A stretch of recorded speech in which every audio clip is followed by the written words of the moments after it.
ஒரு ஊர்ல 4 நண்பர்கள் இருந்தாங்க. 4 பேரும் சோம்பேறிகள். 4 பேருக்கும் எந்த வேலையும் செய்யறதுக்கு உடம்பு வளையறதில்ல. இருந்தாலும் சோம்பேறித்தனத்துல ஒருத்தருக்கு ஒருத்தர் கொஞ்சம் வித்தியாசம் உண்டு. அதுக்கு தகுந்த மாதிரி அவங்களுக்கு பேர் அமைஞ்சு போச்சு. ஒருத்தன் கால் சோம்பேறி, இன்னொருத்தன் அரை சோம்பேறி, அடுத்தவன் முக்கால் சோம்பேறி, கடைசி ஆளு முழு சோம்பேறி. இவங்க 4 பேரும் நண்பர்கள். அப்புறம் எப்படி காரியம் நடக்கும்? 4 பேரும் ஒரு வீதியில் அப்படியே நடந்து போய்கிட்டு இருக்கிறாங்க. நல்ல பசி. எங்கேயாவது சோறு போடுவாங்களா அப்படின்னு பார்த்துக்கிட்டே வந்தாங்க. அவங்க வந்த வழியில் ஒரு ரூபா காசு கிடந்தது தரையில். அவங்க கண்ணில் அது பட்டுது. ஆனாலும் அதை குனிஞ்சு எடுக்கணுமே, அதுக்கு சோம்பேறித்தனம். முழு சோம்பேறி பார்த்தான். பக்கத்தில் வந்துக்கிட்டு இருந்த முக்கால் சோம்பேறிக்கிட்ட சொன்னானா, டேய் அதை கொஞ்சம் குனிஞ்சு எடுறா அப்படின்னானா. அவன் என்ன பண்ணான் தெரியுமா? அதுக்கு அடுத்தபடியாக வந்த அரை சோம்பேறிகிட்ட சொன்னானா, டேய் நீ அதை கொஞ்சம் குனிஞ்சு எடுறா அப்படின்னானா. அவன் இவனை விட மோசம். அடுத்தவங்ககிட்ட சொல்லியிருக்கிறான். அவனும் குனியறதுக்கு தயாராக இல்லை. ஆக கூடி கடைசியில் யாருமே காசை எடுக்கலை. என்னத்துக்கு அனாவசியமாக உடம்ப வளைச்சிக்கணும் அப்படின்னு எல்லாரும் பேசாமல் வந்துட்டாங்க. அவங்க பாட்டுக்கு நடந்து வந்துக்கிட்டே இருக்கிறாங்க. எதிரில் ஒருத்தன் வாழைப்பழத்தை வண்டியில் வச்சு தள்ளிக்கிட்டே வந்தான். ரூபாய்க்கு 4 பழம்னு கூவி விற்றுக்கிட்டே வர்றான். இப்போ அந்த முழு சோம்பேறி சொன்னானா, டேய் வழியில் கிடந்ததை 1 ரூபா, அதையாவது எடுத்துக்கிட்டு வந்திருந்தா இப்போ இந்த பழத்தை வாங்கி ஆளுக்கு ஒன்று சாப்பிடலாமே அப்படின்னானா. ஆமாம் சாப்பிட்ருக்கலாமே அப்படின்னாங்களாம் மற்றவங்களும். ஆனாலும் திரும்பி போய் அதை எடுக்கணும்னு யாருக்கும் தோணலை.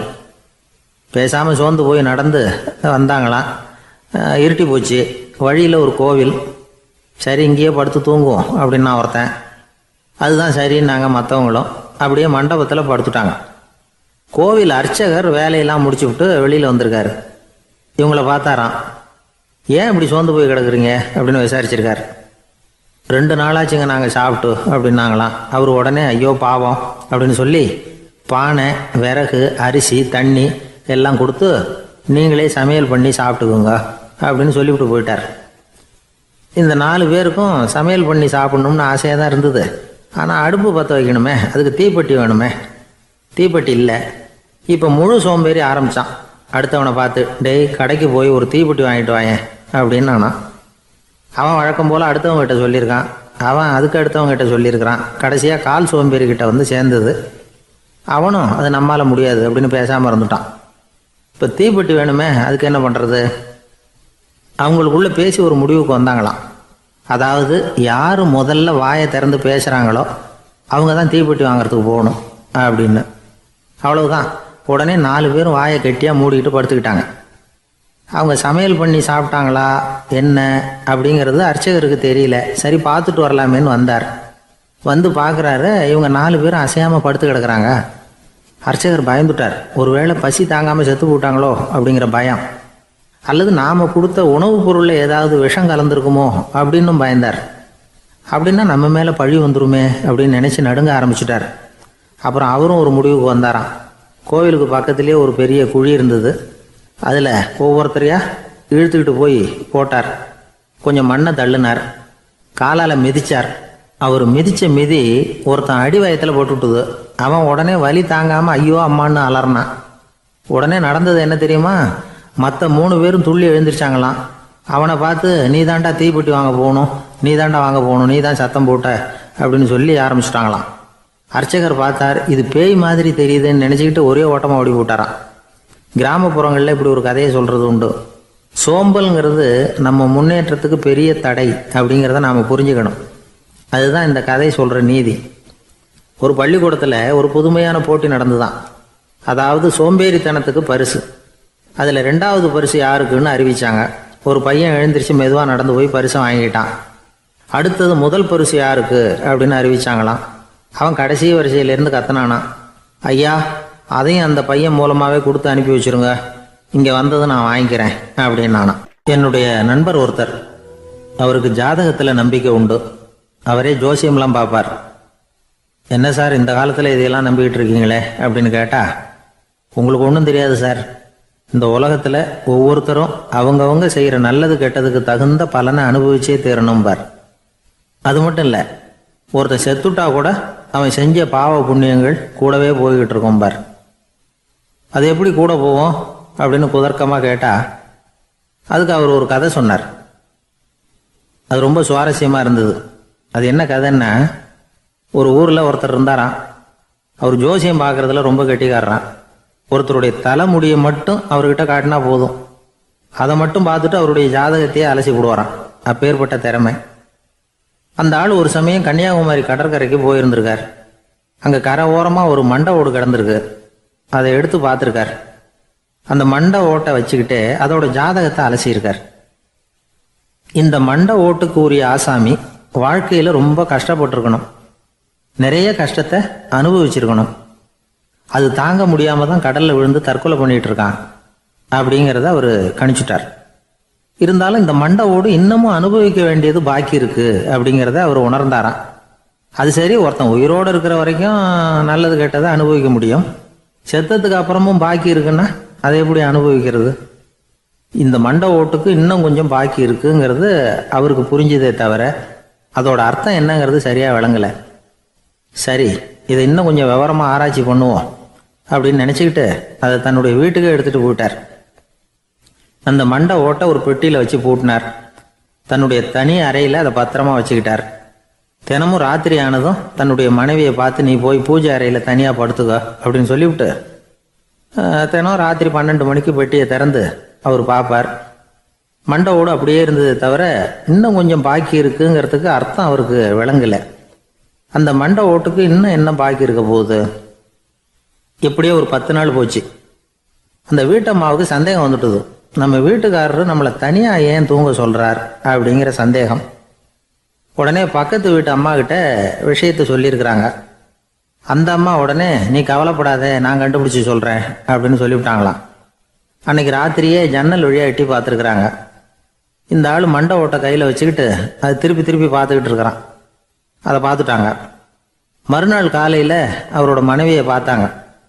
ஏம்மா, உன் வீட்டுக்காரருக்கு நீ முதல் மனைவியா 2வது மனைவியா அப்படின்னு கேட்டாங்களாம்.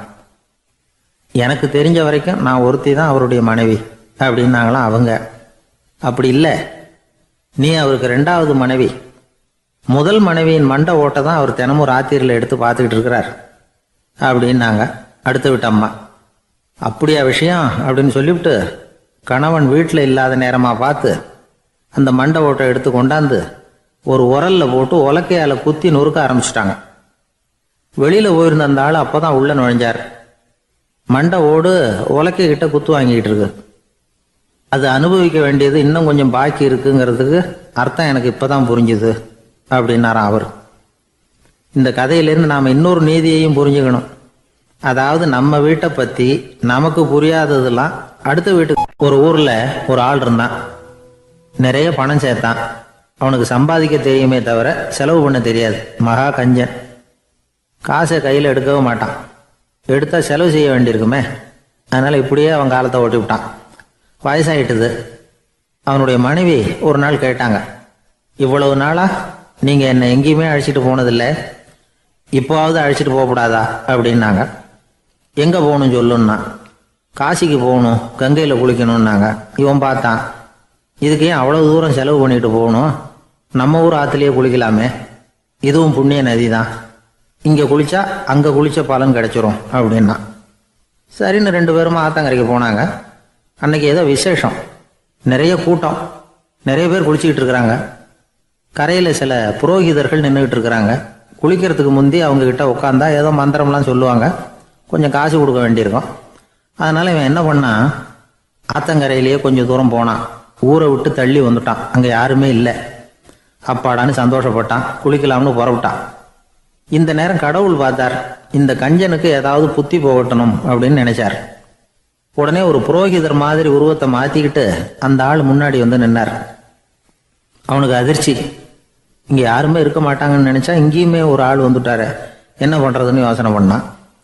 புரோகிதர் உருவத்தில் இருந்த கடவுள் சொன்னார், இதை பாருங்க, இன்னைக்கு விசேஷ நாள், நீராடுறதுக்கு முன்னாடி சுயகல்பம் பண்ணிக்கிறது ரொம்ப நல்லது அப்படின்னார். என்கிட்ட பணம் எதுவும் இல்லையேன்னா. பரவாயில்ல, அப்புறமா கொடுங்க, வாங்கிக்கிறேன். ஆனால் ஒன்று, எவ்வளவு கொடுப்பீங்கிறத மட்டும் இப்போவே சொல்லி கொடுங்க அப்படின்னார். இவன் ரொம்ப யோசனை பண்ணான். ஒரு 10 பைசா தரேன் அப்படின்னா. சரின்னு ஒத்துக்கிட்டு எல்லா கிரியைகளையும் அவர் செஞ்சார். அதுக்கப்புறம் கணவனும் மனைவியும் ஆற்றுல குளிச்சாங்க. அவர் போயிட்டார். கொஞ்ச நாள் கழித்து அவன் வீட்டுக்கு வந்தார் கடனை வசூல் பண்ணுறதுக்கு. வாசலில் நின்றுக்கிட்டு இருந்த அவன் மனைவி இவரை பார்த்ததும் தயங்க ஆரம்பித்தாங்க. அந்த அம்மா கிட்ட விஷயத்த சொன்னார். அந்த அம்மா ஓடி போய் உள்ளே இருக்கிற தன்னுடைய கணவர்கிட்ட சொன்னாங்க. அவன் யோசனை பண்ணான், இப்போ வெளியில் போனால் அவனுக்கு 10 காசு கொடுக்க வேண்டியிருக்கும், அதனால் எனக்கு காய்ச்சல்னு அந்த ஆளுகிட்ட சொல்லிவிடு, இன்னொரு சந்தர்ப்பத்தில் என்னை வந்து பார்க்க சொல்லு அப்படின்னா. அந்த அம்மா போய் சொன்னாங்க. அப்படிங்களா, அப்படின்னா அவரை நான் உடனே போய் பார்க்கணுமே அப்படின்னு உள்ளே நுழைய ஆரம்பித்தார். அவங்க மறுபடியும் இருங்க தான் வரேன்னு சொல்லிவிட்டு உள்ள ஓடி விஷயத்த சொன்னாங்க. இது எதுடா வம்பா போச்சு அப்படின்னு பார்த்தான். மனைவியை கிட்டத்தில் கூப்பிட்டான். இதோ பாரு, ஜன்னி கண்டு நான் இறந்து போயிட்டதா சொல்லிவிடு அப்படின்னா சொன்னாங்க. புரோகிதர் பார்த்தார். அப்படின்னா ஒரு வழியாக இருந்து அவருடைய இறுதி சடங்குகளையும் நானே முடிச்சுட்டு போயிடுறேன் அப்படின்னார். உள்ளே இருந்தவன் யோசனை பண்ணான், அந்த ஆள் என்னை விடமாட்டான் போல இருக்கு, அதனால் ஒரு சவப்பெட்டியில் என்னை வச்சு தூக்கிக்கிட்டு மயானத்துக்கு போங்க பார்த்துக்கலாம் அப்படின்னா. புரோகிதரும் விடுற மாதிரி இல்லை, கூடவே நடந்து போயிட்டு இருக்கிறார். அங்கே இறக்கி சடங்குகளை முடிச்சுட்டு தீ வைக்கிற நேரம் பொட்டிக்குள்ளே இருந்த நம்ம ஆள் அலறி அடிச்சுட்டு வெளியில் ஓடி வந்தான். புரோகிதர் உருவத்தில் இருந்த கடவுள் சிரிச்சார், தன்னுடைய சுய உருவத்தை காட்டினார். அதுக்கப்புறம் அவனை கூப்பிட்டு, இதை பாருப்பா, ஏன் இப்படி அல்லாடுற, ஏதாவது வர வேணும்னா கேள் தரேன் அப்படின்னார். அவன் யோசனை பண்ணான். பகவானே, ஒரே ஒரு வரம் தான் உங்ககிட்ட கேட்கணும்னா. என்ன வேணும் கேளுன்னார். அந்த 10 பைசா தட்சணையை தள்ளுபடி பண்ணால் போதும் அப்படின்னா. கடவுளும் சரின்னு சொல்லிட்டு போயிட்டார். இப்படி ஒரு கதையை சுவாமி சிவானந்தர் சொல்லியிருக்கிறார். செல்வந்தர்கள் பல பேர் இப்படித்தான் இருக்கிறாங்க. தாங்களும் அனுபவிக்க மாட்டாங்க, அடுத்தவங்களுக்கும் கொடுக்க மாட்டாங்க. இது மாதிரியான கஞ்சர்களுக்கு இந்த உலகம் இல்லை, அந்த உலகம் இல்லைங்கிறார் அவர். இந்த கதையில் கடவுள் கடன் வசூலுக்கு வந்தது மாதிரி நம்ம ஊர் ஆள் ஒருத்தன் இன்னொருத்தர்கிட்ட 10 பைசா கடன் கொடுத்துட்டான். திருப்பி வாங்கறதுக்கு நடையா நடக்கிறான். கடைசியாக கேட்டான், நீ எப்போதான் கடனை திருப்பி தரப்போற, அதை முடிவாக சொல்லுன்னா. வர்ற வியாழக்கிழமை கண்டிப்பாக கொடுத்துருவேன் அப்படின்னானா அவன். அன்னைக்கு நான் ஊரில் இருக்க மாட்டேனே அப்படின்னானா இவன். அதனால் என்ன, நானும் தான் அன்னைக்கு ஊரில் இருக்க மாட்டேன் அப்படின்னானா. ஒரு ஊரில் ஒரு இளைஞன் இருந்தான். ஒரு நாள் அவன் ஒரு குருவை தேடிக்கிட்டு புறப்பட்டான். ஊரை விட்டு வெளியில் போனான். போகிற வழியில் ஒரு காடு. அந்த காட்டில் ஒரு மரத்தடியில் ஒரு பெரியவர் உட்காந்துருக்கிறார். அமைதியாக மௌனமாக அவர் அமர்ந்திருக்கிறார். இந்த பெரியவரை விசாரிக்கலாம், குருவை தேடி கண்டுபிடிக்கிறதுக்கு இவர் ஏதாவது ஒரு வழி சொல்லி கொடுப்பார் அப்படின்னு நினச்சிக்கிட்டு அவரை நெருங்கினான். ஐயா, எனக்கு ஒரு குரு தேவை, எங்கே கிடைப்பார், அவரை எப்படி அடையாளம் கண்டுபிடிக்கிறது, அதை பற்றி ஏதாவது விவரம் சொன்னீங்கன்னா நான் கண்டுபிடிச்சிக்குவேன் அப்படின்ட்டுருக்கான். பெரியவர் நிமிர்ந்து பார்த்தார். தம்பி, அது ரொம்ப சுலபம்.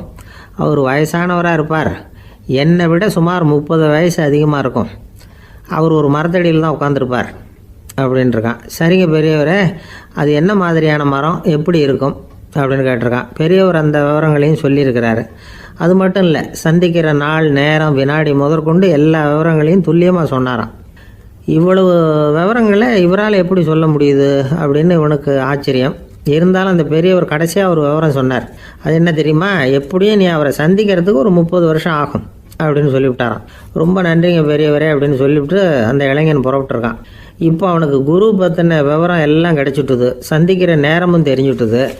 ஆனால் 30 வருஷம் அவரை தேடி அலைய வேண்டியிருக்குமே. அவன் தேட ஆரம்பித்தான். காடு மலை எல்லாம் சுற்றி அலைஞ்சான். பல வருஷங்கள் தேடினான். அழுத்து போயிட்டான். கடைசியில் அவனுக்கும் வயசாகிட்டுது. கடைசியில் தன்னுடைய சொந்த ஊருக்கே திரும்பி போய்கிட்டு இருந்தான். அங்கே ஒரு மரத்தடியில் அவன் தேடிக்கிட்டு இருந்த குருநாதர் கிடைச்சார். யார் அவருன்னா, 30 வருஷத்துக்கு முன்னாடி வழி சொல்லி கொடுத்தாருல அதே பெரியவர். அவருக்கு இப்போ 30 வயசு அதிகமாக இருந்தது. அதே மரம். அன்னைக்கு பெரியவர் சொன்ன அடையாளம் இப்போ பொருத்தமாக இருந்தது. இப்போ அந்த பெரியவர் சொன்னார், சரியாக வந்து சேர்ந்துட்டேன், வா, உனக்காக தான் நான் இவ்வளவு காலமும் காத்துக்கிட்டு இருந்தேன் அப்படின்னாரான். என்ன சொல்கிறீங்கன்றிருக்கான். 30 வருஷத்துக்கு முன்னாடி என்கிட்ட வந்தியே, அப்போவே என் காலம் வந்து முடிஞ்சு போயிருந்தது. அப்போவே என்ன உனக்கு அடையாளம் தெரியல, அதனால் இவ்வளவு காலம் உனக்காக காத்துட்டு இருக்கும்படி ஆகிட்டுது அப்படின்னாராம். ஐயா, அப்போவே நீங்கள் சொல்லியிருக்கலாமே, இதுதான் 30 வருஷம் கழித்து நீ சந்திக்க போகிற இடம், நான் தான் உன்னுடைய குரு அப்படின்னு சொல்லியிருக்கலாமே அப்படின்ட்டுருக்கான். அந்த பெரியவர் சிரிச்சுக்கிட்டே இதுக்கு பதில் சொன்னாராம். நான் எவ்வளவோ விவரமாக தான் சொன்னேன், நீ சரியாக புரிஞ்சிக்கல. காரணம், அப்போ நீ போதுமான அளவுக்கு பக்குவம் பெற்றிருக்கவில்லை, அதனால் புரியும் சக்தி இல்லாமல் போயிட்டுது. அப்போ 30 ஆண்டு காலம் நீ அலைஞ்சு தெரிஞ்சிருக்கிற, அது காரணமாக இப்போ உனக்கு அந்த பக்குவம் வந்துட்டுது. அதனால தான் அடையாளம் காண முடிஞ்சது, நானே உன்னுடைய குரு அப்படின்னாராம். இதுலேருந்து என்ன தெரியுதுன்னா, ஆன்மீகத்தில் மாணவனாக சேர்றதுக்கு கூட ஒரு பக்குவத்தன்மை தேவைப்படுது. ஒரு பெரிய ஞானி, அவர்கிட்ட சீடனாக இருக்க ஒருத்தன் வந்தான், எதிரில் நின்னா. ஞானி அவனை வெகு நேரம் உற்று பார்த்தார். அப்புறம் சொன்னார், சீடனாக இருக்கிறது ரொம்ப சிரமம்னார். நான் தயாராக இருக்கிறேன்னா. அது இன்னமும் சிரமமாச்சே, இங்கே குருவாக இருக்கிறது மட்டுமே சுலபம் அப்படின்னாராம். அப்படின்னா நான் குருவாகவே ஆயிடுறேன் அப்படின்னானா. இது போலவே இந்த காலத்தில் கதை ஒன்று உண்டு. ஒரு பள்ளிக்கூடத்தில் வகுப்பு ஆசிரியர் மாணவனை திட்டிக்கிட்டு இருந்தார். டேய், நீ 100க்கு 10 மார்க்கு தான் வாங்கிட்டு இருக்க. இவ்வளவு மோசமாக நீ படித்தா கடைசியில் மாடு மேய்க்கிறது கூட லாய்க்கு இல்லாதவனா ஆயிடுவேன். அதுக்கப்புறம் என்ன செய்ய போகிறேன் அப்படின்னாராம். பையன் தலையை சொரிஞ்சிக்கிட்டே சொன்னானா, சார் அப்படின்னா ஒன்று செய்கிறேன் அப்படின்னானா. இவர் கேட்டிருக்கார், என்ன செய்ய போகிறேன்னு. வேற என்ன சார், உங்களை மாதிரி ஒரு ஆசிரியர் ஆகிடுறேன் அப்படின்னானா. காசியில் இருக்கிற கடவுள் காசி விஸ்வநாதர், அங்கே இருக்கிற தேவி காசி விசாலாட்சி. இவங்க 2 பேரும் ஒரு நாள் பேசிக்கிட்டு இருந்தப்போ கடவுள் சொன்னார், இந்த மனிதர்களை நாம் ரொம்பவும் நம்பிக்கையோடு தான் படைச்சிருக்கிறோம். இருந்தாலும் அவங்களுக்கு தான் நம்பிக்கை இல்லை, எதுலேயும் ஒரு உண்மையான நம்பிக்கை இல்லாமல் வாழ்ந்துக்கிட்டு இருக்கிறாங்க அப்படின்னார். என்ன அப்படி சொல்கிறீங்க? அதை பாருங்கள், எவ்வளவு பேர் காசியை தேடிட்டு கங்கையில் குளிச்சுக்கிட்டு இருக்கிறாங்க. அவங்களெலாம் நம்பிக்கை இல்லைன்னா இவ்வளவு தூரம் தேடிட்டு இங்கே குளிப்பாங்களா அப்படின்னு நாங்கள் தேவி. சரி, அதை சோதித்து பார்க்கலாம் அப்படின்னு 2 பேரும் முடிவு பண்ணிக்கிட்டாங்க. உடனே ஒரு திட்டம் போட்டாங்க. அது எப்படின்னா, நாம் 2 பேருமே பக்தர்கள் மாதிரி உருவத்தை மாற்றிக்கிட்டு கங்கை கரைக்கு போக வேண்டியது. நான் கங்கையில் இறங்கி குளிக்கிறேன். கொஞ்ச நேரத்தில் சுழலில் மாட்டிக்கிட்டது மாதிரி நடிக்கிறேன். நீ உடனே கரையிலேருந்து சத்தம் போடும், என்னோடய வீட்டுக்காரரை யாராவது காப்பாற்றுங்களேன்னு சத்தம் போடும்.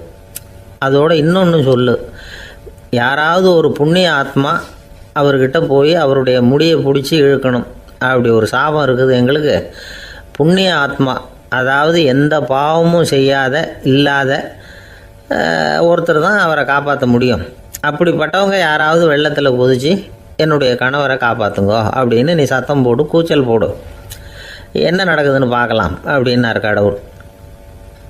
சரின்னு சொல்லி 2 பேருமா சாதாரண பக்தர்கள் மாதிரி கங்கை கரைக்கு சேர்ந்தாங்க. அவர் இறங்கி குளித்தார்.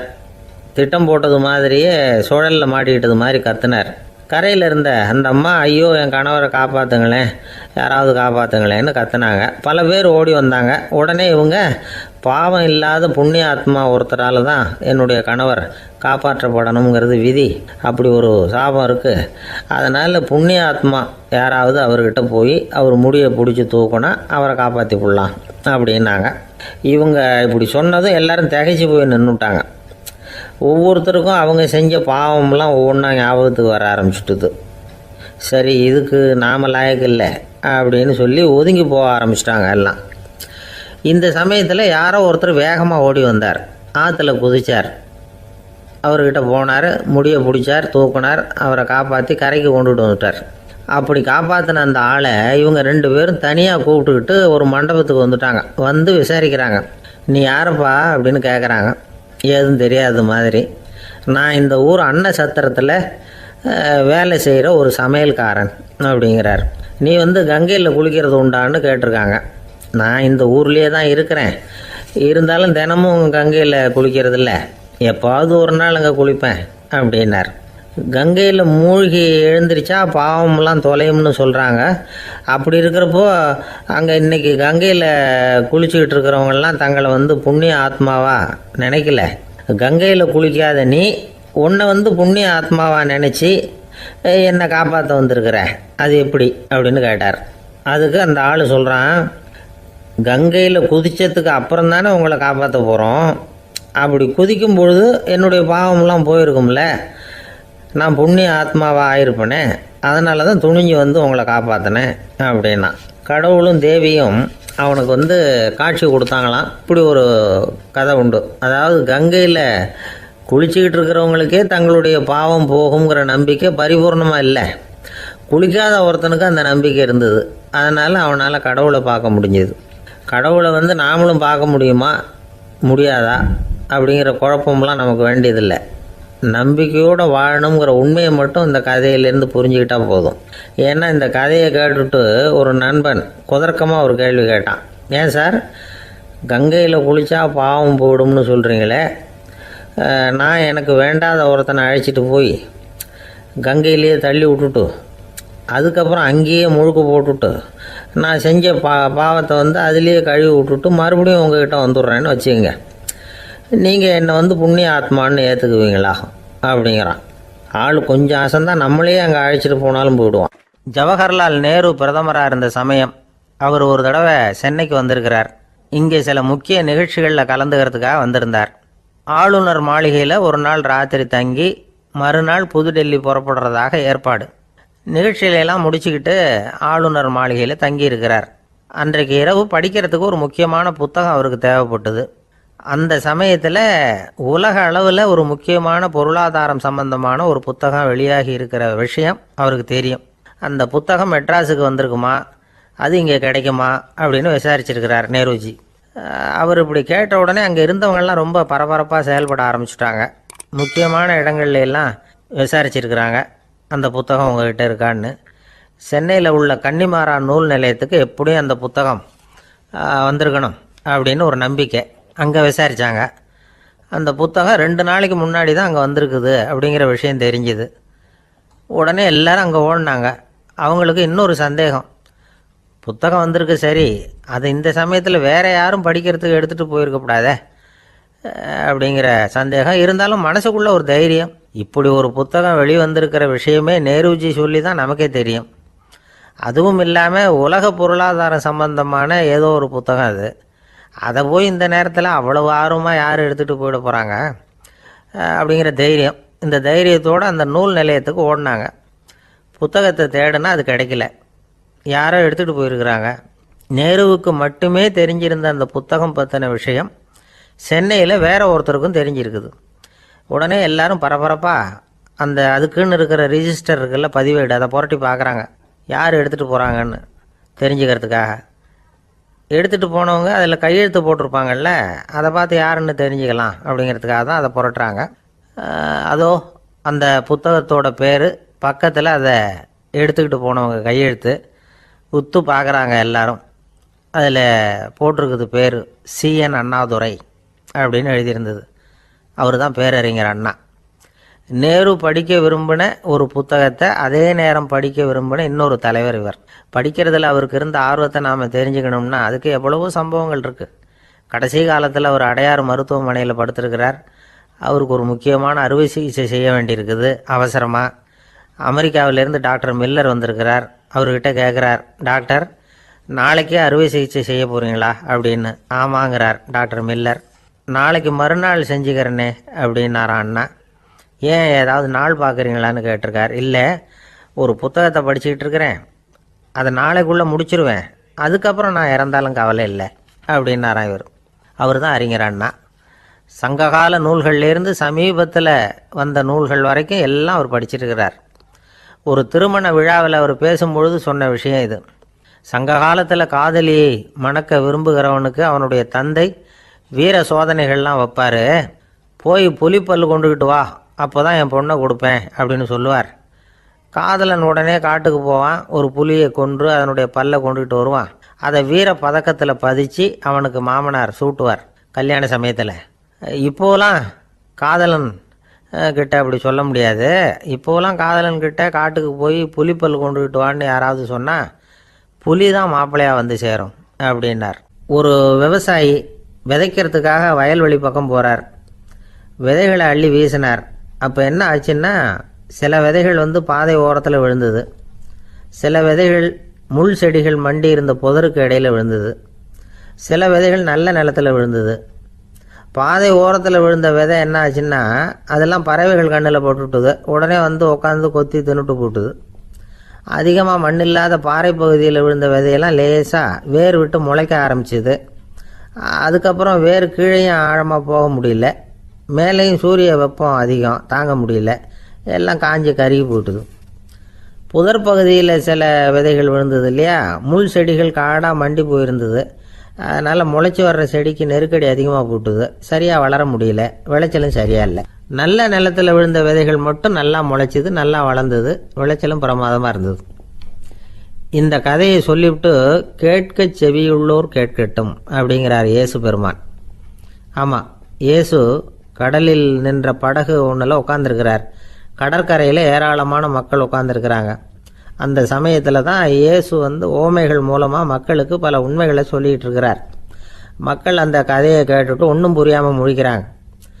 அதை கவனித்த இயேசு அந்த ஓமையை விளக்க ஆரம்பித்தார்.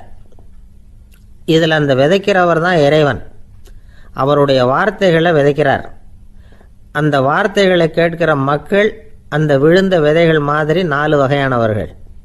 சில பேர் பாதை ஓரத்தில் விழுந்த விதைகள் மாதிரி இறைவன் வார்த்தைகளை அவங்க கேட்குறாங்க. ஆனால் தீய எண்ணங்கள் செய்கைகள் மூலமாக விதைக்கப்பட்ட வார்த்தைகள் அழிஞ்சு போடுது. இறைவன் வார்த்தைகளை கேட்ட உடனே மகிழ்ந்து போய் உடனே சில பேர் அதை ஏற்றுக்கிறாங்க. இவங்கெல்லாம் அந்த பாறை பகுதியில் விழுந்த விதைகள் மாதிரி. அதனால் இவங்கெல்லாம் வேறு இல்லாதவங்க. கொஞ்ச காலத்துக்கு இறை வார்த்தைகளுக்கு கீழ்ப்படிந்து நடப்பாங்க. அதனால் ஏதாவது இடைஞ்சல் ஏற்பட்டால் உடனே தடுமாறுவாங்க. தங்கள்கிட்ட இருக்கிற நல்ல பண்புகளை விட்டுட்டு பாவ வழிகளுக்கு போயிடுவாங்க. முள் செடிகளுக்கு இடையில் விழுந்த விதைகள் மாதிரி உள்ளவங்க யாருன்னா, இவங்களுக்கு உலக கவலை உண்டு, செல்வத்தின் மீது மயக்கம் உடையவர்கள், உலக ஆசைகள் இவங்களுக்குள்ளே பூந்துடுறதுனால அங்கே இருக்கிற நல்ல பண்புகள் மறைஞ்சு போயிடுது. அதனால் அவங்களும் உபயோகம் இல்லாதவங்களாக ஆயிடுறாங்க. நல்ல மனிதர்கள் நல்ல நிலத்தில் விழுந்த விதைகளுக்கு ஒப்பானவர்கள். இவங்க இறை வார்த்தையை கேட்குறாங்க, அதை ஏற்றுக்கிறாங்க, அவங்களும் நல்லபடியாக வாழுறாங்க, அடுத்தவங்களுக்கும் உபயோகமாக இருப்பாங்க. இதுதான் இயேசு சொன்ன விளக்கம். நல்ல வார்த்தைகளை கேளுங்கள், நல்ல வார்த்தைகளை ஏற்றுக்கொள்ளுங்கள், அடுத்தவங்களுக்கு உபயோகமாக இருங்க. இதுதான் பெரியவங்கள்லாம் நமக்கு சொல்லுகிற உபதேசம். ஒரு அப்பா தன்னுடைய மகனுக்கு உபதேசம் பண்ணார். இதை பாருப்பா, நல்ல வார்த்தைகளை கேட்கணும், எப்போதுமே மகன் அப்பா பேச்சை கேட்கறது நல்லது அப்படின்னாராம். நீ ஏதாவது ஒரு தப்பு பண்ணால் என் தலையில் ஒரு முடி நரைச்சி வெள்ளையாக போடும்பா, நீ செய்கிற ஒவ்வொரு தப்புக்கும் என் தலையில் ஒவ்வொரு முடி வெள்ளையாயிடும் அப்படின்னாராம். பையன் யோசித்தான், அப்பா இப்போ தான் எனக்கு புரியுது, தாத்தாவோட தலைமுடி பூராவும் வெள்ளையாக இருக்கிறதுக்கு என்ன காரணம்ங்கிறது எனக்கு இப்போ தான் புரியுது அப்படின்னானா. ஒரு ராஜா இருந்தார். நாடு பூராவும் நிறைய மரங்களை நட்டு வளர்க்கணுங்கிறது அவரோட ஆசை. தானே அதுக்கு முன்மாதிரியாக இருக்கணும்னு நினைச்சார்.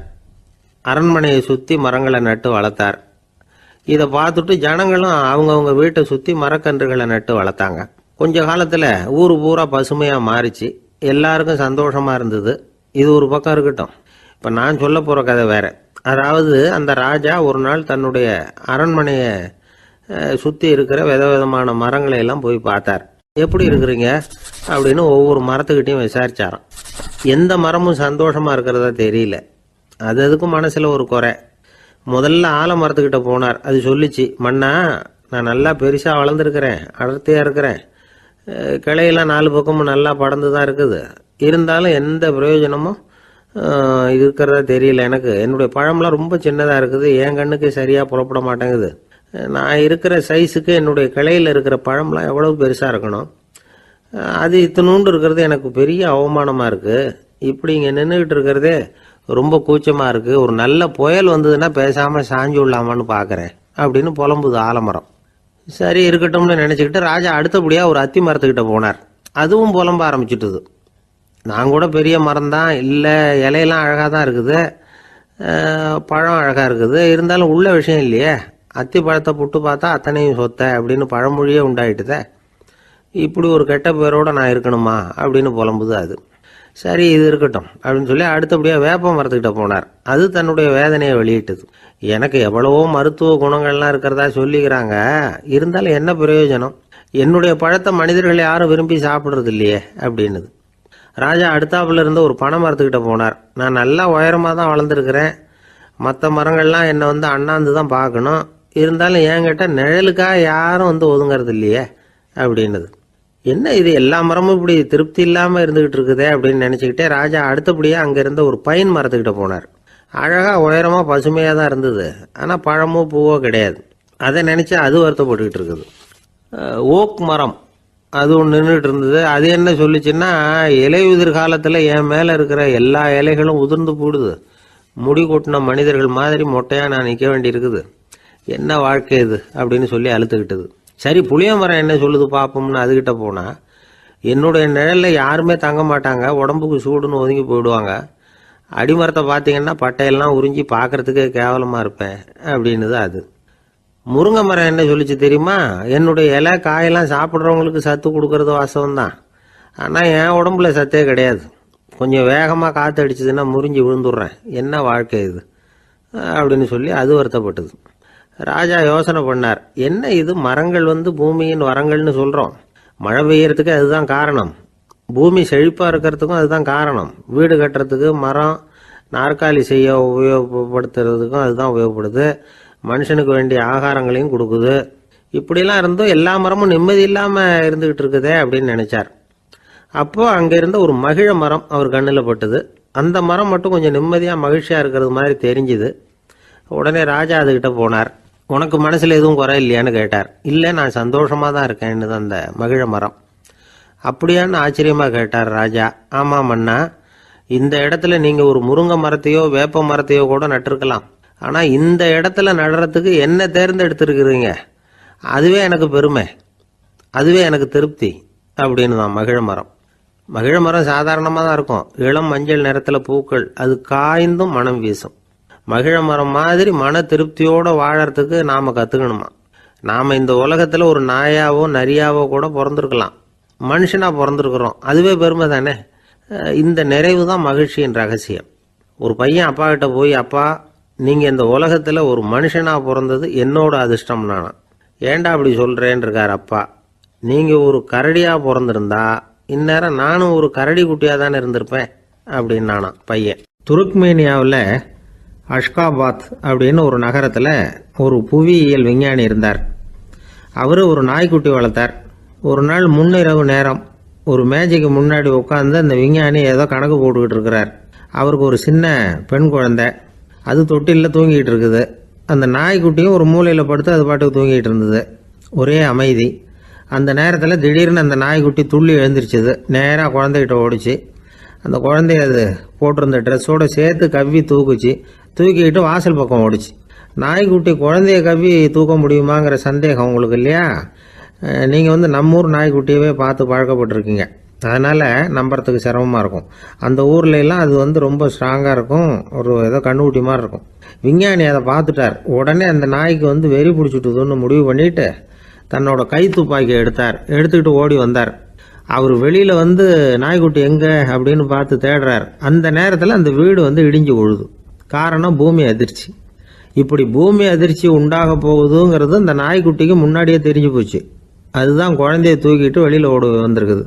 அது மூலமாக அந்த குடும்பத்தையே காப்பாற்றிருக்குது அந்த நாய்க்குட்டி. இந்த சம்பவம் நடக்கிறதுக்கு 3 நாளைக்கு முன்னாடியே சில பிராணிகளுக்கு இப்படி நடக்க போகுதுங்கிறது தெரிஞ்சிருக்குதான். ஆமாம், அந்த நகரத்தில் 3 நாளைக்கு முன்னாடியே பாம்பு, பல்லி இதெல்லாம் அது தங்கியிருந்த வலையை விட்டு வெளியில் ஓடி வந்துட்டுது. அதே மாதிரி அங்கே இருந்த புறாவெல்லாம் பறந்து போயிடுச்சான். இதே மாதிரி யுகோஸ்லோவியாவில் கூட ஒரு நகரம், அங்கே ஒரு நாள் ராத்திரி ஒரு மிருக காட்சி சாலையில் திடீர்னு ஒரு பெரிய கலவரம், கூச்சல், குழப்பம். அங்கே இருந்த கழுதை, புலி, யானை, பறவை எல்லாம் கண்ணாபின்னான்னு கத்த ஆரம்பிச்சுட்டுது. நீர் யானை அதுக்குன்னு போட்டிருந்த தடுப்பையே தாண்டி குதித்து வெளியில் வந்துட்டுதான். மறுநாள் தான் எல்லாருக்கும் விஷயம் புரிஞ்சுது. அடுத்த நாள் காலையில் அங்கே பூமி அதிர்ச்சி உண்டாயிட்டுது. இப்போ பாருங்க, அதாவது மனுஷனை போய் தீர்க்க தரிசி அது இதுன்னு சொல்லிட்டு இருக்கிறோம். இவனை விட அது பரவாயில்லைன்னு தோணுது. அதாவது மிருகங்கள் ஒன்று நடக்க போகுதுங்கிறத முன்னாடியே புரிஞ்சுக்குதே. சரி, இதெல்லாம் எப்படி அது முன்கூட்டி புரிஞ்சுக்குது? அதுதான் படைப்பு ரகசியம். அதை கண்டுபிடிக்கிறதுக்கு தான் மனுஷன் ஆராய்ச்சி பண்ணிகிட்டு இருக்கிறான். விஞ்ஞானிகளோட ஆராய்ச்சியெல்லாம் ஒரு பக்கம் இருக்கட்டும், வீட்டுக்குள்ளேயே சில ஆராய்ச்சி பண்ணி பாருங்களேன். இப்போ சில யோசனை சொல்லி அதை சோதனை பண்ணி பாருங்க அப்படின்னு ஒருத்தர் சொன்னாராம்.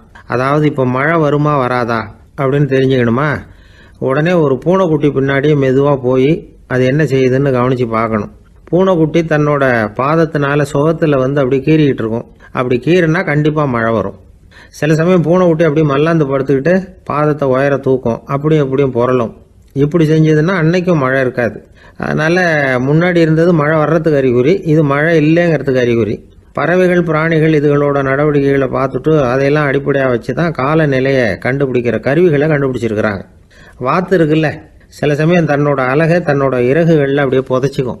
அப்படி செஞ்சால் குளிர்காலம் வரப்போகுதுன்னு அர்த்தம். பருவநிலை குளிராக மாறப்போகுதுங்கிறதுக்கு இதுதான் அறிகுறி. சிட்டுக்குருவி இருக்குதுல்ல, அதெல்லாம் புழுதியில் உழுந்து புரளும், சிறகுகளை வந்து படபடன்னு அடிச்சுக்கும். அப்படி செஞ்சால் மழை வரப்போகுதுன்னு அர்த்தம். ஒன்று மட்டும் நாம் நல்லா தெரிஞ்சுக்கணும். இயற்கையின் சீற்றம்னு சொல்கிறோம் இல்லையா, இயற்கை ஏன் நம்ம மேலே கோவப்படுது? இயற்கையை நாம் அனுசரித்து போகிறதில்ல, அதனால் கோவப்படுது.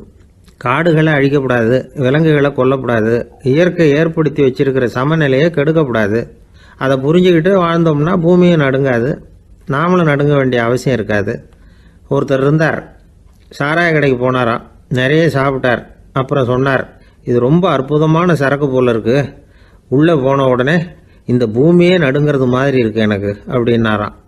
இதுக்கு கடைக்காரர் சொல்லியிருக்கார், நீங்கள் சாப்பிட்டது வெறும் பச்சை தண்ணி தாங்க, இப்போ ஏற்பட்டிருக்கிறது நிஜம் பூமி அதிர்ச்சி அப்படின்னாராம். பக்தின்னு சொல்கிறோம் இல்லையா, அது வந்து 3 வகைப்படும் அப்படிங்கிறார் ஒரு பெரியவர். அது என்ன 3 வகைன்னா, தெய்வ பக்தி, அடியார்கள் பக்தி, குரு பக்தி. அடியார் பக்தியை விட தெய்வ பக்தியை விட குரு பக்தி தான் ரொம்பவும் சிறந்ததுங்கிறார் அவர். தெய்வத்துக்கிட்ட செஞ்ச பாவம் குருநாதர்கிட்ட தீர்ந்துருமா, குருநாதர்கிட்ட செஞ்ச பாவம் தெய்வத்துக்கிட்ட போனாலும் தீராதான். இப்படி பெரியவங்களாம் சொல்லி வச்சிருக்கிறாங்க. ஒரு காடு, அங்கே அயோத தௌமியர் அப்படின்னு ஒரு தபோதனர், அவர் பல மாணவர்களை ஒன்றா சேர்த்து ஒரு குருகுலம் நடத்திக்கிட்டு இருக்கிறார். பல தரப்பட்டவங்க பல திறப்பட்டவங்க மாணவர்கள் அதில் சேர்ந்து படிச்சுக்கிட்டு இருக்கிறாங்க. பாஞ்சால ராஜகுமாரன் ஒருத்தனும் அந்த குருகுலத்தில் சேர்ந்து படிச்சுக்கிட்டு இருக்கிறான். அவன் பேர் ஆருணி. பெரிய இடத்து புள்ள, இருந்தாலும் படுப்பில் ரொம்ப கெட்டிக்காரனாக இருந்தான். அவன் தான் அங்கே முதல் மாணவன். ஒரு நாள் குருநாதர் அந்த அரசகுமாரனை கூப்பிட்டார். நம்ம குருகுலத்துக்கு சொந்தமான வயலில் தண்ணீர் பெருகி வெள்ளம் வந்து பயிரை வந்து அழிக்குதான், அதனால் நீ போய் மடையை அடைச்சிட்டு வந்துடும் அப்படின்னார். அந்த அரசகுமாரன் உடனே புறப்பட்டான். குருநாதர் சொல்லிட்டார்ல, உடனே புறப்பட்டான். நான் பெரிய இடத்து பிள்ளையாச்சே, ராஜகுமாரனாச்சே, ரொம்ப செல்வாக்கூட வளர்ந்தவனாச்சே, நான் போய் வயலில் இறங்கி வேலை செய்கிறதா அப்படின்னுலாம் அவன் நினைக்கல. குருநாதர் கட்டளையை நிறைவேற்ற வேண்டியது நம்ம கடமை அப்படின்னு நினச்சான். உடனே ஒரு மண்வெட்டியை தூக்கி தோளில் வச்சுக்கிட்டு புறப்பட்டு போயிட்டான். வயலுக்கு போனான். பார்த்தான், தண்ணி கரையை உடச்சிக்கிட்டு வயலுக்குள்ளே ஏகமாக பாஞ்சிக்கிட்டு இருக்குது. இவன் மண்வெட்டியால் களிமண்ணை புல்லோடு சேர்த்து புல் பத்த மாதிரி வெட்டி வெட்டி போட்டான். இருந்தாலும் மடையை அடைக்க முடியல. தண்ணி அதை மீறி வந்துக்கிட்டே இருக்குது. தண்ணி வந்து வேகமாக வயலுக்குள்ளே போய்கிட்டே இருக்குது. போடுற பத்தையெல்லாம் கரைஞ்சி கரைஞ்சி போயிட்டுருக்கு. இருந்தாலும் இவன் தன்னுடைய முயற்சியை கைவிடலை, வெட்டி வெட்டி போட்டுக்கிட்டே இருக்கிறான். காலையில் அங்கே போனவன் சாயந்தரம் வரைக்கும் இப்படி செஞ்சுக்கிட்டு இருக்கிறான். உடம்பும் மனசும் ரொம்பவும் சோர்ந்து போச்சு. இருந்தாலும் குருநாதர் இட்ட கட்டளையை நிறைவேற்றாமல் இருக்கிறோமேங்கிற ஒரு குறை அவனுக்கு இருக்குது. குரு கட்டளையை நிறைவேற்றாத நான் வந்து இன்னமும் இருக்கணுமா அப்படின்னு யோசனை பண்ண ஆரம்பிச்சிட்டான். என்ன செய்யலாம்னு பார்த்தான்.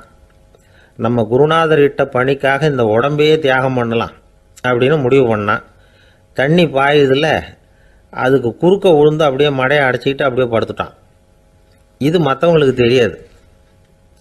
அன்னைக்கு ராத்திரி ஒரு விளக்கு முன்னாடி உட்காந்து குருநாதர் பிள்ளைங்களுக்கு பாடம் சொல்லி கொடுத்துக்கிட்டு இருக்கிறார். முதல் வரிசையில் இருக்கக்கூடிய ராஜகுமாரனை காணலை. நம்ம ஆருணி எங்கே போனா அப்படின்னு சொல்லி மற்ற மாணவர்களை விசாரித்தார். இப்போ அவங்க சொன்னாங்க, சுவாமி அவன் காலையில் வயலுக்கு வந்து மடையை அடைக்கிறதுக்காக போனான், நீங்கள் தான் போக சொன்னீங்க, இன்னும் திரும்பி வரல அப்படின்னு அவர் பையன். குருநாதர் உடனே ஒரு தீவெட்டி எடுத்துக்கிட்டு மாணவர்களை அழைச்சிக்கிட்டு வயலுக்கு போனார். அங்கே போய் பார்த்தா ஆளை காணும். ஆருணி ஆருணின்னு சொல்லி சத்தம் போட்டு கூப்பிட்டு பார்க்குறார். நான் இங்கே இருக்கேன் குருநாதா அப்படின்னு காலுக்கு அடியிலேருந்து ஒரு சத்தம் வருது. குனிஞ்சு பார்த்தா அவன் மடையில் படுத்துருக்கிறான். என்னப்பா இதுன்னார். காலையிலேருந்து இந்த மடையை அடைச்சி பார்த்தேன் சுவாமி, முடியல, அதனால் இப்படி குறுக்க படுத்துட்டேன், என்னை தாண்டறதுக்கு பயந்து போய் தண்ணியே தேங்கி நின்றுட்டுது அப்படின்னா. அவனுடைய குரு பக்தியையும் அவனை தாண்டறதுக்கு அஞ்சு நிற்கிற தண்ணி தேக்கத்தையும் பார்த்துட்டு எல்லாரும் ரொம்ப ஆச்சரியப்பட்டு போயிட்டாங்களாம். ஆருணி எழுந்திரிச்சு வா அப்படின்னு கூப்பிட்டாரான் குருநாதர். அவன் தண்ணீரை பொழந்துக்கிட்டு எழுந்திரிச்சு வந்தானான். அதனால் அவனுக்கு வந்து உத்தாலகன் அப்படின்னு ஒரு பேர். உத்தாலகன்னா தண்ணீரை பிளந்தவன் அர்த்தம். அந்த உத்தாலகன் மாதிரி இந்த காலத்து மாணவர்களுக்கும் குரு பக்தி வேணும் அப்படின்னு சொன்னோம் ஒரு பள்ளிக்கூடத்தில். உடனே நிறைய மாணவர்கள் எழுந்திரிச்சு நின்னாங்க. சார், நீங்கள் எங்களை வந்து இன்னமும் சரியாக புரிஞ்சுக்கலன்னு நினைக்கிறோம். அன்னைக்காவது ஒருத்தன் அப்படி இருந்தான், இன்னைக்கு ஏகப்பட்ட உத்தாலகர்கள் இருக்கிறோம். எங்கள் வாத்தியார் கட்டளை இட்டா இப்போவே அது மாதிரி வயலுக்கு போய் மடையில் குறுக்க படுத்துக்கிறதுக்கு இந்த வகுப்பில் உள்ள அத்தனை பேரும் தயாராக இருக்கிறோம் அப்படின்னாங்க. அப்படியா அப்படின்னு சொல்லி கேட்டோம் ரொம்ப சந்தோஷமாக. ஒருத்தன் ரொம்ப அடக்கமாக எழுந்திரிச்சான். அப்புறம் சொன்னான், ஆமாம் சார், வகுப்பில் இவர் நடத்துகிற பாடத்தை கேட்டுக்கிட்டு இருக்கிறத விட பேசாமல் போய் மடையில் படுத்துடுறது ஒன்றும் கஷ்டமான காரியமாக இருக்காது. அதனால தான் எல்லாரும் அங்கே போகிறேன்னு சொல்கிறோம் அப்படிங்கிறான். ஐயா, உங்கள் பேரை தொடர்ந்து தினம் கேட்டுக்கிட்டு இருக்கிறேன் அப்படின்னார் ஒருத்தர். தொடர்ந்து கேட்குறீங்களே, உங்களுக்கு காது வலிக்கலையா அப்படின்னு கேட்டோம். பேசுகிற உங்களுக்கே வாய் வலிக்கலை அப்படிங்கிறப்போ கேட்குற எங்களுக்கு எப்படி காது வலிக்கும் அப்படின்னார். நம்ம உடம்புல ஒரு அதிசயம் என்ன தெரியுமா? ரொம்ப நேரம் நாம் நடக்கிறோம்னு வச்சுக்கோங்க, கால் வலிக்கும். ரொம்ப நேரம் வேலை செஞ்சால் கை வலிக்கும், உடம்பு வலிக்கும். ரொம்ப நேரம் பார்த்துக்கிட்டே இருந்தால் கண்ணு வலிக்கும். ரொம்ப நேரம் பேசிக்கிட்டே இருந்தால் வாய் கூட வலிக்கும். ஆனால் ரொம்ப நேரம் கேட்டுக்கிட்டே இருக்கிறதுனால காது வலிக்கிறது இல்லை. அதனால் கேட்கறதுக்கு முக்கியத்துவம் கொடுத்தாங்க நம்ம பெரியவங்க. திருவள்ளுவர் தேவையில்லாமல் வார்த்தைகளை உபயோகப்படுத்த மாட்டார். ஒரு திருக்குறள்னு எடுத்துக்கிட்டாவே அதில் மொத்தம் 7 வார்த்தைகள், அவ்வளவுதான். அப்படி 7 வார்த்தைகள் மட்டுமே உள்ள ஒரு திருக்குறளில் வள்ளுவர் ஒரே வார்த்தையை 5 தடவை உபயோகப்படுத்தியிருக்கிறார், திரும்ப திரும்ப பயன்படுத்தியிருக்கிறார். அப்படின்னா அதை எந்த அளவுக்கு வலியுறுத்தி சொல்கிறார் அப்படிங்கிறத நாம் புரிஞ்சுக்கணும். அது என்ன குறள்? செல்வத்துள் செல்வம் செவிச்செல்வம், அச்செல்வம் செல்வத்துள் எல்லாம் தலை. செவிச்செல்வம்ங்கிறது அவ்வளவு முக்கியமானது. கற்றலின் கேட்டல் நன்று. அதிகம் கேட்கணுங்கிறதுக்காகத்தான் எவ்வளவு கேட்டாலும் காது வலிக்கிறதில்ல. குறைச்சலாக பேசணும், அதிகமாக கேட்கணும். இன்னொரு விஷயம் கவனிங்க, நம்ம உடம்புல கண்ணுக்கு மூடி இருக்குது, எதையாவது நாம் பார்க்க விரும்பலைன்னா உடனே கண்ணை மூடிக்கலாம். நம்ம வாய்க்கு மூடி இருக்குது, பேச விருப்பம் இல்லையா, வாயை மூடிக்கலாம். மூக்குக்கு கூட மூடிக்கிற வசதி இருக்குது, எதையாவது முகர விருப்பம் இல்லையா, மூச்சை அடக்கிக்கலாம். ஆனால் பாருங்கள், காதுக்கு மூடி கிடையாது, அதை கையால் தான் மூட முடியும். யார் என்ன சொன்னாலும் அது நல்லதோ கெட்டதோ காதில் விழுந்துக்கிட்டு தான் இருக்கும். அறிவு தான் நல்ல விஷயங்களை எடுத்துக்கிட்டு கெட்ட விஷயங்களை விட்டுடணும். நல்ல கருத்துக்கள் நம்ம காதில் நிறைய விழுந்துக்கிட்டே இருக்கணும். அதை கேட்டு நாம் நல்லபடியாக வாழணுங்கிறது தான் படைப்பின் விருப்பம். ஆன்மீகவாதிகள் கூட ஒன்று சொல்லுவாங்க, அதாவது ஆன்மீக பாதையில் நீங்கள் முன்னேறணும்னா முதல்ல சிரவணம் செய்யணும்பாங்க. அதாவது பெரியவங்க சொல்கிற நல்ல கருத்துக்களை கேட்கணும் அப்படின்னு அதுக்கு அர்த்தம். அதனால் யார் நல்ல கருத்துக்களை சொன்னாலும் அதை காது கொடுத்து கேளுங்க. இவ்வளவு கருத்துக்களையும் நம்ம நேயர் ஒருத்தர்கிட்ட சொல்லிகிட்டு இருந்தோம். அவரும் சரி சரின்னு தலையாடிக்கிட்டே இருந்தார். அப்புறம் சொன்னார், நீங்கள் சொல்கிறது சரிதான் சார், காதுக்கு மூடி இல்லைங்கிறது ரொம்ப சரி. அதனால தான் உங்கள் தகவல் கூட நாங்கள் விரும்புகிறோமோ இல்லையோ தினம் காதில் விழுந்துக்கிட்டு இருக்குது அப்படின்னார். எங்களுக்கு ரொம்ப பெருமையாக இருந்தது. அப்படியா அப்படின்னோம். ஆனாலும் என்ன மாதிரி சில பேர் நீங்கள் தகவல் சொல்கிற சமயத்தில் காதில் மூடி இல்லையேன்னு சொல்லி கவலைப்படுறதில்ல சார் அப்படின்னார். ஏன்னு கேட்டோம். காதை மூடுறதுக்கு தானே வசதி இல்லை, ரேடியோவை மூடுறதுக்கு வசதி இருக்குதுல்ல, அதனால் டக்குன்னு அதை மூடி வச்சுருவோம் அப்படின்னார். கங்கை கரை தோட்டம் பக்கத்தில் ஒரு ஆசிரமம், அங்கே ஒரு பெரியவர் தங்கியிருக்கிறார். அவர் தான் ராமகிருஷ்ண பரமஹம்சர். அந்த ஆசிரமம் இருந்த இடம் கரக்பூர். வங்காளத்தில் பொதுவாக எல்லாரும் மீன் சாப்பிட்றது உண்டு. கங்கையில் குளிச்சுட்டு கையில் ஒரு மீனோடு வர்றது வழக்கம். இவர் இருக்கிற இடத்துக்கு கங்கையில் படகு வழியாக வரணும். அப்படி தான் எல்லோரும் வருவாங்க. வர்றவங்கள ஒன்று கூட்டி ஆன்மீக விஷயங்களை பற்றி பேசிக்கிட்டு இருப்பார். ஒவ்வொரு நாள் ஒவ்வொருத்தர் நகரத்துக்கு போகணும், வரும்பொழுது மீன் கொண்டுகிட்டு வரணும். அதுக்கு ஒரு அட்டவணையே உண்டு ஆசிரமத்தில். அது பிரகாரம் ஒரு நாள் சுவாமி யோகானந்தர் படகில் போனார். படகை செலுத்தினவங்க ராமகிருஷ்ணரையும் சுவாமி யோகானந்தரையும் மற்றவங்களையும் பித்தர்கள் அப்படின்னு சொல்லி ஏளனமாக பேசினாங்க. அவங்க என்ன பைத்தியம் பிடிச்சவங்க அப்படிங்கிறது மாதிரி. சுவாமி யோகானந்தருக்கு ரொம்ப மென்மையான இதயம். இவங்க இப்படி கண்ணாபின்னான்னு பேசுகிறத பார்த்தா மீனை வாங்கிட்டு திரும்புகிறப்போ என்ன நடக்குமோ அப்படிங்கிற பயம் வேறு வந்துட்டுது அவருக்கு. அவ்வளவு மென்மையானவர். இதை தெரிஞ்சுக்கிட்ட ராமகிருஷ்ணர், யோகானந்தா இங்கே வா அப்படின்னு கூப்பிட்டார். இவர் கண்ணீரை தொடச்சிக்கிட்டே கிட்ட போனார். சொன்னார், ஐயா, படகு ஓட்டுறவங்க உங்களை பற்றி மோசமாக பேசுகிறாங்க. என்ன திட்டினா பரவாயில்ல, ஆனால் உங்களை அவங்க திட்டுறாங்க, அதை என்னால் தாங்கிக்க முடியல அப்படின்னார். இதை கேட்டதும் ராமகிருஷ்ணருக்கு கோபம் வந்துட்டு தான். என்னது, உன்னுடைய குருவை பற்றி அவங்க மோசமாக பேசும்பொழுது நீ சும்மா இருந்தியா, வெளியில் போ அப்படின்னு விட்டார். குரு நிந்தனை செய்கிறப்போ அதை கேட்டுக்கிட்டு சும்மா இருக்கலாமா? குரு நிந்தனையை கேட்டால் பாவம் இல்லையா? என்னை தூற்றும் போது அவங்க வந்து பாவம் செய்கிறாங்க, அதை கேட்டுக்கிட்டு நீ சும்மா இருந்தால் நீயும் பாவம் செய்கிற அப்படின்னாராம். அடுத்த நாள் சுவாமி நிரஞ்சனானந்தர் போக வேண்டிய நாள். இவர் படகுல போகும்பொழுதும் அதே மாதிரி நடந்துதான். அவங்க மோசமாக பேச ஆரம்பித்தாங்க, திட்ட ஆரம்பித்தாங்க. அப்படி கேலி பண்ண ஒருத்தனை இவர் என்ன பண்ணார், பலார்னு கன்னத்தில் அரைஞ்சிட்டார். இன்னொருத்தனை கங்கையில் தூக்கி எறியறதுக்கும் தயாராகிட்டார். அதுக்கப்புறம் அவங்க யாரும் வாயை திறக்கலை. மீன் வாங்கிட்டு வர்றப்பவும் படகுல ஒரே அமைதி, அவ்வளவு பயம் அவங்களுக்கு. ராமகிருஷ்ணர் கூப்பிட்டு விசாரித்தார் என்ன நடந்ததுன்னு. இவர் சொன்னார், அவர் யோகானந்தா போகும்பொழுது என்ன நடந்ததோ அப்படியே தான் இப்போவும் நடந்தது. குரு நிந்தனை செய்கிறத கேட்டுக்கிட்டு நான் சும்மா இருப்பேனா, ஒருத்தனை அப்படியே அரைஞ்சுட்டேன், இன்னொருத்தனை ஆற்றுல தூக்கி போட்டுருவேன்னு பயமுறுத்தினேன், அவ்வளவுதான் அப்படின்னாராம். இப்போவும் ராமகிருஷ்ணருக்கு கோபம் வந்துட்டு தான், என்ன இது அணியறது காஷாயம், இருக்கிறது ஆசிரமம், உனக்கு இவ்வளவு கோபம் வந்ததுன்னா அப்புறம் என்னத்துக்கு ஆசிரமத்தில் இருக்கணும், பிரம்மச்சாரி எப்பவும் அமைதியாக இருக்கணும் அப்படின்னு அறிவுரை சொன்னாராம் ராமகிருஷ்ணர். அப்போ இவர் கேட்டாராம், ஏங்க அவருக்கு ஒரு விதமான அறிவுரை சொன்னீங்க, எனக்கு வேற விதமாக அறிவுரை சொல்கிறீங்க, இதில் எது உண்மை அப்படின்னு கேட்டிருக்கார். இதுக்கு ராமகிருஷ்ணர் சொன்ன பதில் என்னென்னா, அட அசடே, சக்கரத்தில் காற்று அதிகமாக இருந்தால் குறைக்கணும், குறைச்சலாக இருந்தால் கூட்டணும். அவன் சாது, அவனுக்கு அதிக உணர்ச்சி தேவை, உனக்கு படபடப்பு அதிகம், உனக்கு பொறுமை தேவை அப்படின்னாராம். இதில் உள்ள கருத்து என்னென்னா, கல்விங்கிறது எப்படின்னா அதை சூழ்நிலைக்கு தகுந்த மாதிரி கற்பிக்கணும். எல்லாருக்கும் ஒரே மாதிரி கற்பிக்கக்கூடாது. கேட்குறவர் தகுதி, புரிஞ்சுக்கிற திறமை, இதை பொறுத்து கல்வி அமையணும். ஆரம்ப காலத்தில் ஒரு குரு, அப்போ ஒரு சீடன் இருந்தான். அது வேடிக்கையான குரு, வேடிக்கையான சீடன். ஒரு ஆசிரமம். ஒரு நாள் ஒருத்தன் அவசரமாக அந்த குருவை தேடி வந்திருக்கிறான். என்ன விஷயம்னு விசாரித்தார் குரு. உங்கள் சீடர் என்னை வந்து அடிச்சுட்டார் அப்படின்னு புகார் பண்ணானான் அந்த ஆள். குரு சீடனை கூப்பிட்டார். அடிச்சியா இந்த ஆளை அப்படின்னு கேட்டாரான். ஆமான் இருக்கான் சீடன். ஏன் அடிச்சே அப்படின்னு கேட்டாரான்.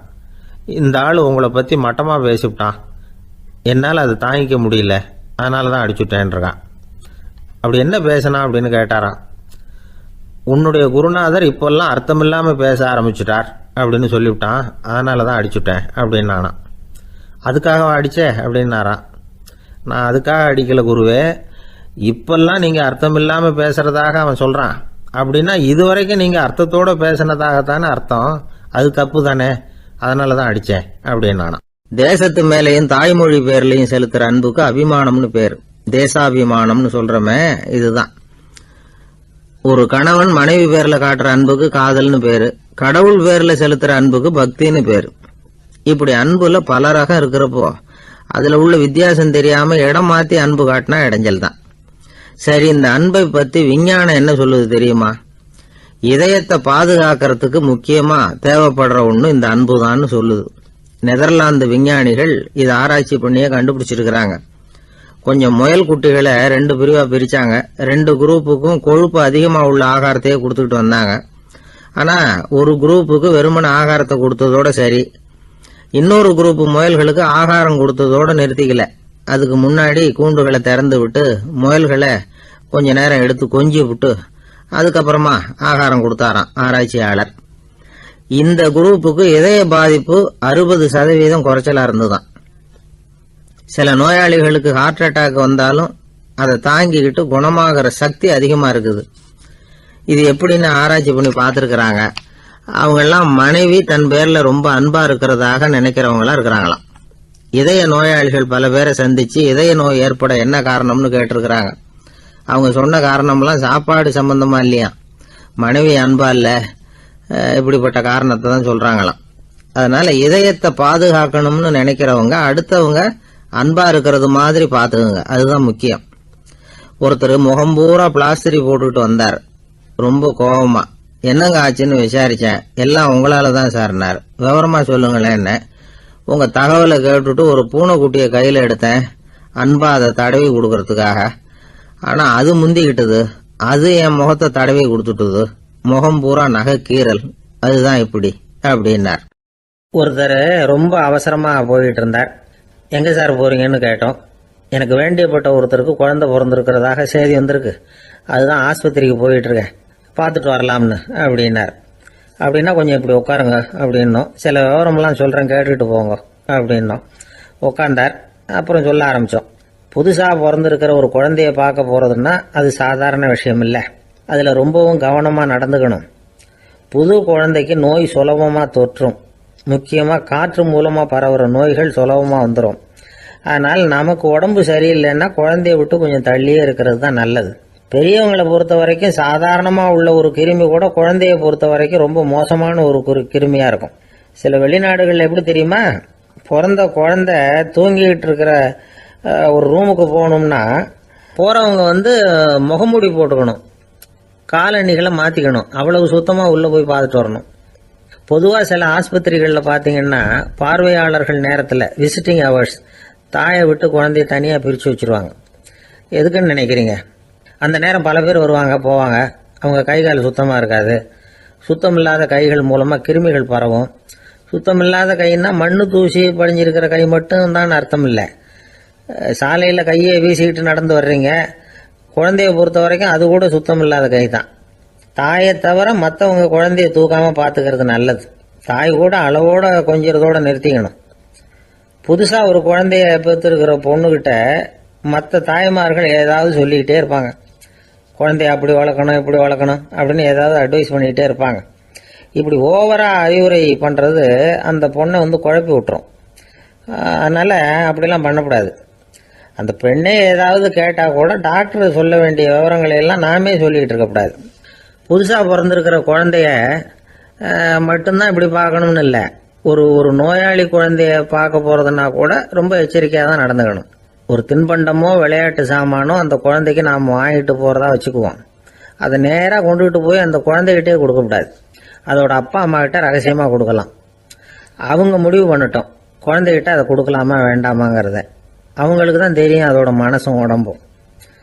உங்கள் அக்கறையை காட்டுறதா நினச்சிக்கிட்டு குழந்தை வாயில் எதையும் கொண்டுட்டு போய் போடாதீங்க. போகிறப்போ உங்கள் வீட்டு குழந்தையும் அழைச்சிட்டு போகாதீங்க. இது நோயை வாங்கிட்டு வந்துடும், அல்லது புதுசாக ஒரு நோயை அதுகிட்ட கொடுத்துட்டு வந்துடும். என்னதான் உங்களுக்கு பழக்கமான குழந்தையா இருந்தால் கூட அதுக்கு விருப்பம் இல்லைன்னா பேசக்கூடாது. அங்கே போய் அவங்க பள்ளிக்கூடத்தை ஞாபகப்படுத்திட்டு இருக்கக்கூடாது. நோயில் இருக்கிறப்ப ஸ்கூலை பற்றி பேச அது விரும்பாது. ஆஸ்பத்திரியை விட்டு வெளியில் புறப்படுறப்போ குழந்தைகிட்ட சொல்லணும்னு அவசியம் இல்லை. அதோட அப்பா அம்மா கிட்ட சொல்லிவிட்டு புறப்பட்டா போதும். குழந்தை கோபிச்சிக்காது. சமூக சம்பிரதாயத்தை பற்றி அது கவலைப்படுறதில்லை. இப்படி எல்லா விவரமும் நம்ம எதிரில் உட்காந்துருந்தவங்க கிட்ட சொல்லி முடித்தோம். ரொம்ப நன்றி சார் அப்படின்னு சொல்லிவிட்டு அவர் புறப்பட்டார். குழந்தைங்க கொஞ்சம் வளர்கிற வரைக்கும் தான் நாம் எச்சரிக்கையாக இருக்கணும்னு இல்லை, வளர்ந்த பிறகு இன்னும் எச்சரிக்கையாக இருக்கணும். ஒரு பையன் பள்ளிக்கூடத்துலேருந்து திரும்பி வீட்டுக்கு வந்தான். முகம் பூரா நகத்தால் கீறி இருந்தது. அப்பா பார்த்து பயந்துட்டார். யாருடா உன்னை இப்படி பண்ணது அப்படின்னார். என் கூட படிக்கிற இன்னொரு பையன்னா. நாளைக்கு உன் கூட பள்ளிக்கூடத்துக்கு வர்றேன், நீ எனக்கு அவனை அடையாளம் காட்ட முடியுமான்னார். அது ரொம்ப சுலபம் நான் பையன். எப்படின்னார் அப்பா. அவன் காதில் ஒன்று கையோடு எடுத்துகிட்டு வந்திருக்கிறேன், இதோ என் பையில தான் வச்சுருக்கேன் அப்படிங்கிறான் அந்த பையன். அள்ள அள்ள குறையாதது அட்சய பாத்திரம், அது நமக்கு தெரியும், கேள்விப்பட்டிருக்கிறோம். ஆனால் போட போட நிரம்பாத ஒரு பாத்திரம் உண்டு. அது என்ன தெரியுமா? நம்மளில் பல பேர்கிட்ட அந்த பாத்திரம் உண்டு. அதுதான் பேராசை அப்படிங்கிற பாத்திரம். அதை நிறைவு செய்யவே முடியாது. பேராசையை பற்றி சுஃபி இலக்கியத்தில் ஒரு பிரபலமான கதை உண்டாம். அதை ஒரு பெரியவர் எடுத்து சொல்லியிருக்கிறார். ஒரு மன்னர் நகர்வலம் போயிட்டு இருக்கார். ஒரு பிச்சைக்காரன் மன்னர் எதிரில் வரான். பிச்சை போடுங்கிறான். என்னுடைய அமைதியை கெடுக்காதே போங்கிறார் மன்னர். அவன் சிரிக்கிறான். அரசே, உங்களுடைய அமைதி கெடக்கூடிய நிலையில் இருந்தால் அதுக்கு பேர் அமைதியே கிடையாது அப்படின்னு ஆனா. எதிரில் நிற்கிறது வெறும் பிச்சைக்காரன் இல்லை, யோகி அப்படிங்கிறத மன்னர் புரிஞ்சுக்கிட்டார். துறவியே, உங்களுக்கு என்ன வேணும்னாலும் கேளுங்க, கொடுக்குறேன்னாராம். அந்த துறவி மறுபடியும் சிரிக்கிறார். அரசே, உங்களால் முடியாததையெல்லாம் கொடுக்க முடியும்னு சத்தியம் செய்யாதீங்க அப்படின்னார். மன்னருக்கு கோபம் வந்துட்டுது. என்ன இவர் இப்படி சொல்கிறாரே அப்படின்னு நினைச்சார். நகர்வலத்தை பாதியிலேயே நிறுத்தினார். வாங்க அரண்மனைக்குன்னார். துறவியை அழைச்சிக்கிட்டு அரண்மனைக்கு வந்துட்டார். துறவி தன்கிட்ட இருந்த பிச்சை பாத்திரத்தை நீட்டினார். இது நிறைய எனக்கு பொற்காசுகள் வேணும் அப்படின்னாராம். அவ்வளவுதானா, இது ஒரு பெரிய காரியமா அப்படின்னு கையை தட்டினாராம் மன்னர். ஒரு பெரிய தாம்பாளம் நிறைய பொற்காசுகள் சேர்ந்தது. அதை அள்ளி போட்டார். போட போட அந்த பிச்சை பாத்திரம் நிரம்பவே இல்லை. பொற்காசுகள் போட போட அவ்வளவையும் உள்ளே வாங்கிக்கிட்டே இருக்குது. அரசாங்க கஜானாவே காலி ஆயிட்டுது. மூட்டை மூட்டையா பொற்காசுகளை கொட்டி பார்த்துட்டாங்க. அது முழுங்கிக்கிட்டே இருக்குது. கடைசி வரைக்கும் அந்த பிச்சை பாத்திரம் நிரம்பவே இல்லை. அரசர்கிட்ட இருந்த கர்வம் போயிட்டுது. அப்படியே பொத்துன்னு துறவி காலில் விழுந்தார். அப்போ அந்த துறவி சொன்னாராம், மன்னா, இந்த பிச்சை பாத்திரத்தை உங்களால் மட்டும் இல்லை, வேற யாராலையும் நிரப்ப முடியாது. அதுக்கு என்ன காரணம்னா, இது சாதாரண பிச்சை பாத்திரம் இல்லை, பேராசைகளோட வாழ்ந்து செத்து போன ஒரு மனிதனின் மண்டை ஓடுது அப்படின்னாராம். பாருங்க, இதுதான் அந்த சுஃபி இலக்கிய கதை. செத்த பிறகும் நிறைவு இல்லைன்னா அது எப்பேற்பட்ட பேராசையா இருக்கும்னு யோசிச்சு பார்த்துங்க. நம்மளும் ஒருத்தர் கல்யாணம் பண்ணிக்க பொண்ணு பார்த்துக்கிட்டு இருந்தார். அழகு, அறிவு, படிப்பு எதுவும் தேவையில்லை, பணம் மட்டும் இருந்தா போதும் அப்படின்னு பார்க்குறவங்க கிட்ட எல்லாம் சொல்லி வச்சார். ரொம்ப நாளைக்கு அப்புறம் ஒரு பணக்காரர் கிடைச்சார். அவர் சொன்னார், இதை பாருங்க, எனக்கு 20 வயசுல ஒரு மகள், அவளை நீங்க கல்யாணம் பண்ணிக்கிட்டா 2 லட்சம் பணம் கொடுப்பேன். 25 வயசுல ஒரு பொண்ணு, அவளை கல்யாணம் பண்ணிக்கிட்டா 2.5 லட்சம் தருவேன். 30 வயசுல ஒரு பொண்ணு இருக்கா, அவளை கல்யாணம் பண்ணிக்கிட்டா 3 லட்சம் தருவேன். என்ன சொல்ற அப்படின்னாராம். இவன் கொஞ்ச நேரம் யோசிச்சு